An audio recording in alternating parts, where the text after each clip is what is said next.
भारत में यूरोपियंस का आगमन। यूरोपियन समुद्र के रास्ते भारत क्यों आए?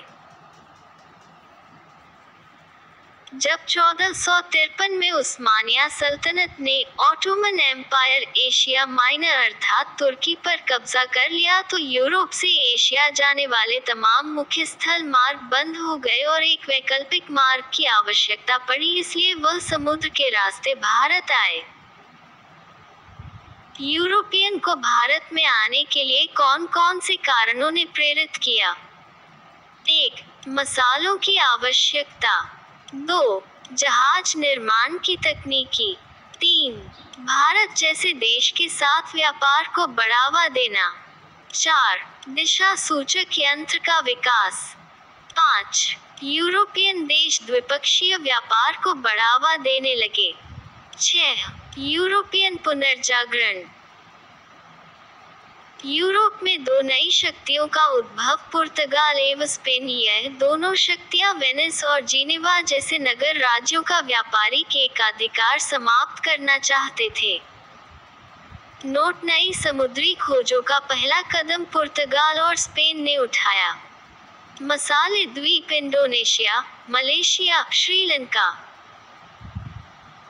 बार्टोलोम्यू डियाज पहला यूरोपियन नाविक था जो समुद्री मार्ग होते हुए अफ्रीका के दक्षिणतम बिंदु केप ऑफ गुड होप तक पहुंचा।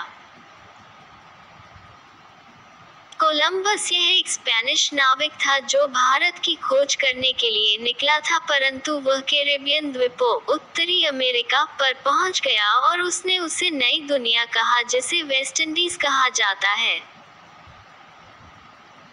वास्को डी गामा यह एक पुर्तगाली नाविक था जो 1498 में यूरोप से भारत तक का पूरी तरह से नया समुद्री मार्ग ढूंढ निकालने में सफल हुआ। यह मोजाम्बिक चैनल होते हुए अरब सागर पहुंचा। अरब सागर में उसकी मुलाकात अब्दुल मजीद नाम गुजराती व्यापारी से हुई, जिसके सहयोग से दक्षिण भारत में कालीकट पहुंचा और कालीकट के शासक जमोरिन ने उसका स्वागत किया। वह 1502 में दूसरी बार भारतीय आया। 1524 में निधन भारत में हुआ। पेड्रो अल्ब्रेज कैब्राल दूसरा पुर्तगाली नाविक जो 1501 में भारत आया। हेनरी द नेविगेटर पुर्तगाली राजकुमार था जिसने पुर्तगालियों को भारत के साथ व्यापार करने के लिए प्रेरित किया। एस्ट्रादा इंडिया इस कंपनी की स्थापना पुर्तगाल की सरकार के द्वारा की गई थी, अतः यह एक सरकारी कंपनी थी। इस कंपनी के सबसे महत्वपूर्ण अधिकारी को गवर्नर सीईओ कहा जाता। फ्रांसिस्को डी अल्मेडा 1505 से 1509 पुर्तगाली कंपनी का पहला गवर्नर।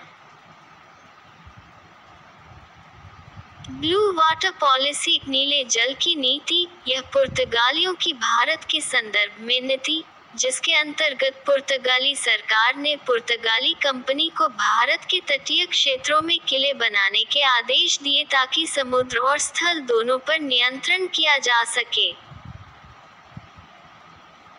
काटेज आर्मेडा इस व्यवस्था के अंतर्गत पुर्तगाली अरब सागर से गुजरने वाले जहाजों से एक विशेष प्रकार का शुल्क वसूलते थे। इस व्यवस्था को काटेज आर्मेडा कहा जाता।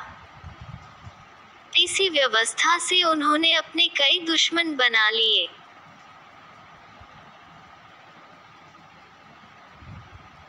अल्फांसो डी अल्बुकर्क 1509 से 1515 यह पुर्तगाली कंपनी का दूसरा गवर्नर था। इसे भारत में पुर्तगाली कंपनी का वास्तविक संस्थापक कहा जाता है। इसने 1510 में विजयनगर के शासक कृष्णदेव राय के सहयोग से बीजापुर यूसुफ आदिल शाह से गोवा छीनकर उस पर अधिकार कर लिया। उसने पुर्तगालियों को भारतीय महिलाओं से शादी करने के लिए प्रेरित किया ताकि भारतीय उन्हें अपना समझ सके।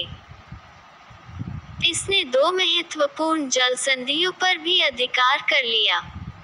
हॉर्मुज़ जल संधि इराक, मल्लका जल संधि चीन। नीनो डी कुन्हा 1529 से 1538 अल्बुर्क के बाद महत्वपूर्ण गवर्नर था। 1530 में कोची की जगह गोवा को राजधानी बनाया। सेंटर टोमे व हुगली में पुर्तगाली बस्ती बसाई।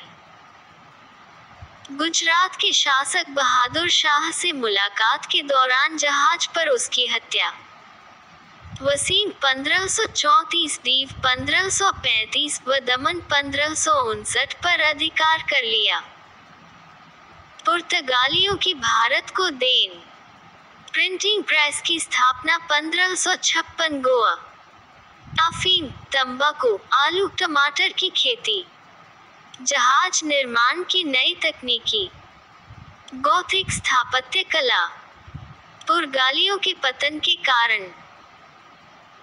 पुर्तगाली कंपनी का एक सरकारी कंपनी होना।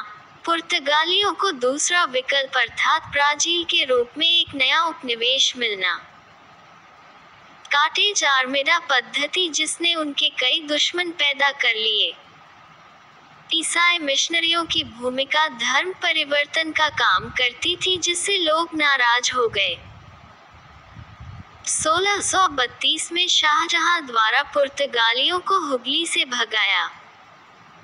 पुर्तगालियों ने 3G गोल्ड संपन्न, गॉड और ग्लोरी ख्याति पर बल दिया।